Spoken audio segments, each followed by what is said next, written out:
Centre விபாசனாங்கிற ஒரு meditation சென்டரில் இருக்கேன்.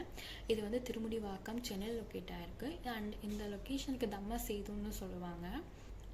மோரோவர் இங்கே நோபல் சைலன்ஸ்கிற ஒரு விஷயத்தை வந்து ஸ்ட்ரிக்டாக ஃபாலோ பண்ணுறாங்க. நம்ம இங்கே யார்கிட்டையும் பேசவே கூடாது. இந்த 10 டே இந்த சைன் லாங்குவேஜ் ஆர் ஸ்மைல் எதுவும் அலோட் கிடையாது இந்த 10 டே கோர்ஸில்.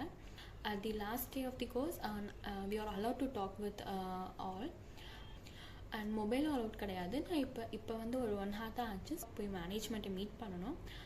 அப்போ என்னோட மொபைல் வாங்கி வச்சுருவாங்கன்னு நான் நினைக்கிறேன். அண்ட் நமக்கு தேவையான clothing and bedsheet, bed cover, pillow cover, toiletries எல்லாம் நாம் எடுத்துகிட்டு வந்துக்கணும். அண்ட் இங்கே வந்து ரூம் நல்லா நீட்டாக தான் இருக்குது. ஆக்சுவலி நாம் தான் இங்கே வந்து க்ளீன் பண்ணிக்கணும், நம்ம ரூம் வந்து க்ளீன் பண்ணிக்கணும். அண்ட் எல்லாத்துக்குமே வந்து ஒரு ப்ரைவேட் ரூம் தான் கொடுத்துருவாங்க.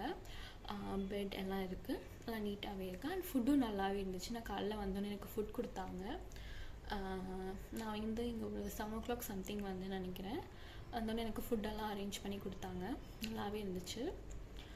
அண்ட் இந்த 10 day கோர்ஸில் வந்து நான் படித்த வரைக்கும் எப்படி இருக்கும்னா, நம்மளை பற்றி நாமளே ஒரு புரிஞ்சுக்கிறதுக்கான, அப்சர்வ் பண்ணுறதுக்கான ஒரு நல்ல ஆப்பர்ச்சுனிட்டியாக இருக்கும். அண்ட் லைஃப் எப்படி இருக்கும், நம்ம லைஃப் எப்படி இருக்கும் அதை அப்படியே அக்செப்ட் பண்ணிவிட்டு லைஃப்பை மூவ் ஃபார்வர்ட் ஆகிறதுக்கான ஒரு மென்டாலிட்டியை க்ரியேட் பண்ணும், ஒரு ஸ்ட்ராங்கான மென்டாலிட்டியை க்ரியேட் பண்ணும். அந்த மாதிரி நான் படித்தேன். ஸோ எப்படி இருக்க போகுதுன்னு எனக்கு தெரியல. ஸோ ஆஃப்டர் கம்ப்ளீட்டிங் தி 10 day கோர்ஸ் நான் உங்ககிட்ட சொல்கிறேன் என்னோடய எக்ஸ்பீரியன்ஸ் எப்படி இருந்துச்சுன்ட்டு.